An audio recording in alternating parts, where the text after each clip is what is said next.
Jadi role play behavior event interview itu adalah kita akan mempraktekkan teori yang kemarin sudah kita bahas terkait dengan ini nih behavior event interview. Kita akan preparation apa namanya protokolnya seperti ini ya, preparation interview, kemudian step 1 introduction, kemudian background, tanyaan education sama experience-nya. Saya yakin ini udah kerjaan sehari-hari teman-teman ya, baik sebagai user maupun fungsi HR atau Bu Novita sebagai konsultan gitu. Kemudian step 3 adalah menggali spesifik event. Mungkin dalam role play ini nggak apa namanya, satu yang high point, kemudian 2 yang low point gitu ya. Yang keempat adalah additional information dan closing. Jadi kita akan memainkan role play ini, nanti endingnya adalah kita akan mencoba membuat ini nih teman-teman. Jadi behavior event interview ini ya, ini yang tadi saya sebutin, introduction, kemudian apa namanya, career story, current job responsibility, successful, sama frustrating story, additional info sama closing. Jadi kemudian nanti adalah kita bisa ngisi yang di sini nih teman-teman. Title of eventnya apa gitu. Kemudian di mana, who, sama ini gitu. Sehingga nanti kita bisa melihat nih poin-poin yang di sini. Kita akan ngisi gini nih. Oke, dari kandidat itu apa nih eventnya? Tadi I got a special sales gitu ya, dapat bonus gedean, misalnya kita bisa menangkan proyek yang luar biasa besar gitu ya. Kapan gitu ya. Jadi kita nanti teman-teman ada yang sebagai interviewer, satunya sebagai interviewee gitu. Terus kemudian ingat ya, kemarin harus spesifik. Kemudian ini adalah eventnya itu benar-benar yang successful event, yang sangat wow banget sampai sekarang gitu. Kemudian when-nya ini jangan yang lama-lama, kalau bisa 2 tahun terakhir. Jangan yang 10 tahun terakhir, itu jangan gitu. Karena apa? Karena itu sudah agak-agak lupa pastinya. Kemudian who yang involved siapa gitu. Dia, kemudian kalau dia punya timnya dia atau bosnya dia atau bagian legal atau apa, sehingga dia ini penting untuk nanti kita bisa melihat itu beneran dia memang mengalami. Kalau mengalami kan biasanya mengalir dengan baik ya. Seperti kemarin Bu Novita sampaikan gitu ya. Kalau ngeliriknya ke kanan sambil ke belakang berarti dia mungkin lagi meng-creating story gitu ya. Kalau ke bawah atau gimana gitu ya. Jadi itu. Ini saya wrap up dulu terkait behavior event interview. Kemudian what made satisfied atau impressed gitu. Dari pengalaman yang wow tadi, apa sih yang membuat kita merasa wow gitu ya? Misalnya ketika saya walaupun misalnya fresh graduate saat itu saya bisa memenangkan proyek luar biasa gitu. Yang tidak pernah terjadi sebelumnya gitu ya. Sehingga saya dapat bonus double misalnya. Wow-nya itu apa yang perlu digali gitu. Kalau pekerjaan yang biasa-biasa, misalnya, saya biasanya ingin terima order, saya input, ya kalau tiap itu menjadi kebiasaan tiap hari atau menjadi operational daily, operational sehari-hari pekerjaan itu, ya ini sebenarnya bukan topik yang kita bahas. Jadi benar-benar pilih satu, kita minta interviewnya itu, kita minta dia untuk menyampaikan success story yang wow banget buat dia itu apa gitu. Nah, nanti dari interview kita mengisi ini nih teman-teman. Form di sini nih. Oke, background-nya apa, kemudian involvement pertama apa. Kalau di sini ya contohnya ya, background-nya I must achieve target in getting client dari BUMN sector. Kemudian involvement-nya apa? Oke, saya mencari perusahaan di dalam phone book atau di call-nya gitu ya, list call-nya. Kemudian saya presentasi ke finance dan treasury manager. Kemudian saya prepare proposal dan presentasi di depan BOD bersama direct superior. Kemudian close deal project 3 miliar misalnya. Ya. Dan ingat ya, teman-teman ya, Di sini adalah biasanya ini bisa jadi form, ya. Formnya ini teman-teman bisa setiap orang satu form gitu. Sehingga nanti ketika ada 5 kandidat, kita bisa simpulkan nih. Sehingga form ini penting untuk biar jujur ya, kalau kita misalnya interview beda hari gitu ya, apalagi beda minggu, apalagi beda bulan, biasanya kalau kandidatnya banyak, kita suka lupa, betul nggak? Yang kemarin gimana ya bandingin yang ini? Catatannya gimana ya gitu. Makanya dalam konteks ini ketika dibutuhkan untuk direkam, minta izin direkam. Tapi kalau kita yakin ini sudah sangat ini ya pakai ini cukup gitu. Terus kemudian apa namanya? Ini bentar pointernya. Kemudian week-nya juga detail ya. Week berapa event itu, kemudian sampai berapa sehingga kita tahu nih perjalanan waktu dia melakukan ini. Kalau misalnya itu project yang berumur 3 bulan, maka week-nya ini akan tercapture juga 3 bulan. Kalau nanti melompat-lompat itu akan ketahuan tuh. Itu betul atau tidak. Oke ya. Ini fokusnya di sini adalah I ya. Kita ingat ya, kemarin ya, saya back ke sini nih teman-teman.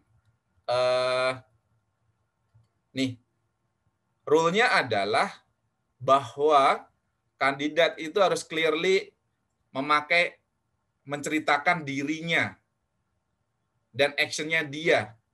Makanya di sini use I, saya.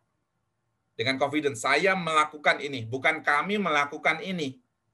Kami itu siapa? Berdua atau bertiga, berempat. Dan kamu melakukan apa gitu. Jangan-jangan kamu hanya free rider aja. Orang lain ke timur, kamu ikut ke timur gitu.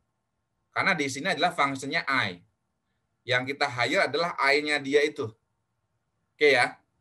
Jadi kalau dia ngalor ngidul langsung di-cut aja. Kontribusi kamu apa? Peran kamu apa? Sehingga nanti teman-teman tidak menghabisi waktunya. Waktu kita kan kalau ngalor ngidul lama-lama 2 jam nggak dapat poin apa-apa, ya nggak? Jadi ini di sini kita mencoba efektif, efisien. Jadi ketika kandidat nanti ngalor ngidul, langsung boleh nggak? Kira-kira peran kamu apa sih? Apa yang kamu lakukan? Gitu. Boleh nggak pakai I gitu, pakai saya melakukan apa? Jadi nggak apa-apa diarahkan. Memang salah satu rule-nya di sini ada seperti ini. Kemudian ingat harus past experience yang pernah mereka lakukan. I have done apa gitu ya. Atau I did some project misalnya. Bukan I will apa gitu ya, saya akan dan segala macamnya. Kalau akan udah nggak dihitung. Karena kita di sini konsep utamanya kalau saya coba peras ilmunya di sini adalah bahwa past behavior predict future behavior juga. Predict future success, predict future performance gitu. Orang kan kecenderungannya seperti itu ya teman-teman ya. Kalau sebelumnya sukses dan terbukti banyak sukses, most likely 90% lebih itu akan ke bawah ke depan gitu. Itu filosofinya. Makanya benar-benar dari kata-katanya tadi atau dari judulnya adalah BEI ya. Behavior Event Interview. Yang kita korek adalah behavior, past behavior-nya dia. Gitu. Karena kalau misalnya saya akan, semua orang bisa gitu. Itu ya. Kalau misalnya orang gini, oh ternyata ada orang yang sebelumnya tuh terbukti atau sering korupsi misalnya. Maka dia, walaupun saya akan punya integritas gini-gini, sorry, biasanya akan terulang itu. Gitu. Tapi kalau misalnya orang itu jujur, most likely akan ke bawah gitu. Seandainya pun tidak pada saat itu tidak jujur, mungkin ada kondisi yang sangat menyebabkan dia tidak berkutik sehingga harus melakukan itu. Tapi ketika dia bicara behaviornya dia, pasti itu akan terbawa gitu. Nah ini menariknya behavior event interview itu. Kemudian yang ketiga spesifik, kemudian detail yang ditanyakan adalah feeling-nya gimana, thinking-nya gimana, action-nya gimana, yang fact kemarin ya, yang FACT kemarin. Kemudian yang kelima, nanti interviewernya jangan leading question, gitu. Jangan leading question, harus open. Clear ya, teman-teman ya. Nanti coba kita gini, kalau memungkinkan, seandainya ada berapa nih, ada 10 atau 12 orang, berarti 6. Tapi kalau misalnya tidak memungkinkan, misalnya oke baru dapat 2-3 pasang, yang lain mohon aktif, sehingga nanti dapat pembelajarannya. Ya, jadi sebagai pengamat gitu. Oh ya, benar juga sih. Mungkin kalau di role play betulan, interviewee plus semacam pengamat yang dia interviewnya kurang gimana segala macam, nanti teman-teman sebagai ininya, sehingga nanti dalam konteks ini mungkin dalam satu grup bisa terdiri dari 3 ya, interviewer, kemudian interviewee sama pengamatnya atas ini gitu. Jadi teman-teman siapkan. Kemudian ini pertanyaan kemarin sudah kita bahas, jadi kita ngisi ini, kemudian kembali ya, form ini bisa menjadi coret-coretan teman-teman. Kemudian ingat, karena kita fokusnya ada di action kita, saya melakukan ini, jadi I gitu ya. Kalau nanti misalnya ada kandidat yang ngalor ngidul misalnya, ataupun nggak ngalor ngidul sih, dia menerangkan banyak langkah, tapi dia tidak ada involvement, maka sebenarnya tidak perlu dicatat. Karena itu tidak menjadi codable point-nya gitu. Kalau misalnya saya follow up, sending, call, dan segala macam, serba brosur, ketemu buyer, ini kan action, real action-nya, I. Kemudian, buyer did internal meeting. Itu kan bukan urusan kamu, bukan event yang kamu lakukan, bukan action-nya kamu, tapi action pembeli internal. Nah, itu sebenarnya nggak perlu dicatat. Biar apa? Biar form yang ada di sini itu efisien, efektif, dan informatif gitu. Oke ya. Kemudian saya mau sampaikan yang fact nih. Fact itu ada di bentar ya. Kemarin fact itu ada di belakang atau di sini ya. Nah, ini. Jadi nanti teman-teman sebagai interviewernya yang mewawancarai, salah satu pedomannya adalah fact ini nih. Nanti nanyain apa ya? Yang ditanya adalah fact ini sebenarnya. Feeling-nya, how did you feel when that happened? Kemudian action-nya apa kamu terhadap project itu misalnya, atau success story tersebut.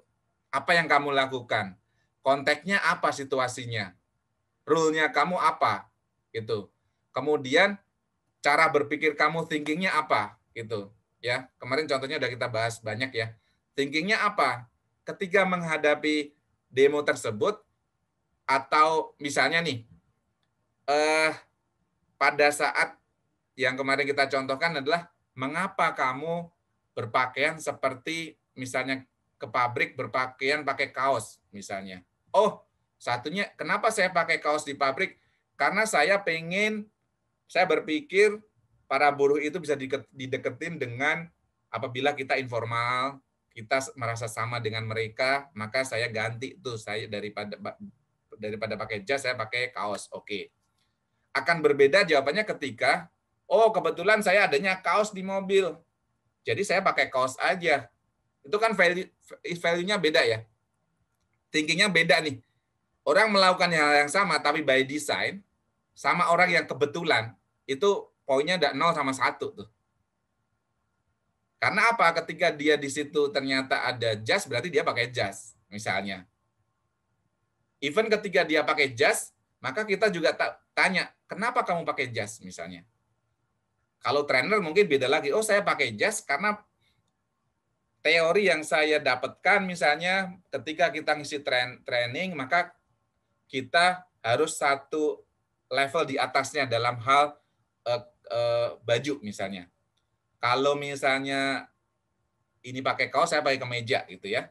Kalau misalnya pesertanya pakai kemeja, saya pakai jas misalnya. Itu kan thinkingnya jalan nih, gitu. Reasoningnya jalan gitu, ya. Clear ya, teman-teman ya.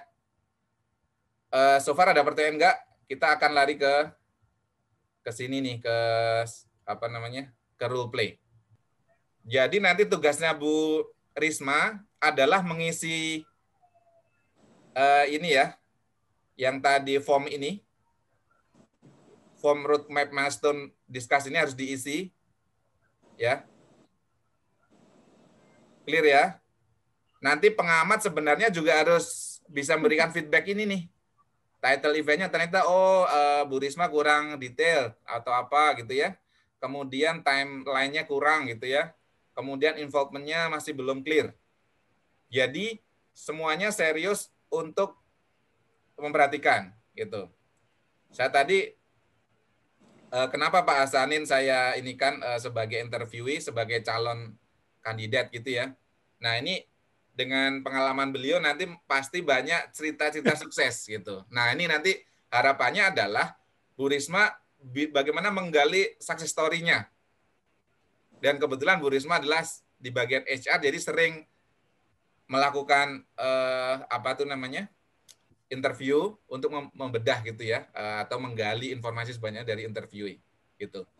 Nah mungkin dalam kelompok satu ini bisa jadi adalah sedang mencari GM baru misalnya apa namanya mencari GM baru untuk project misalnya BM baru untuk project gitu pas kan dengan karakternya Pak Hasanin gitu.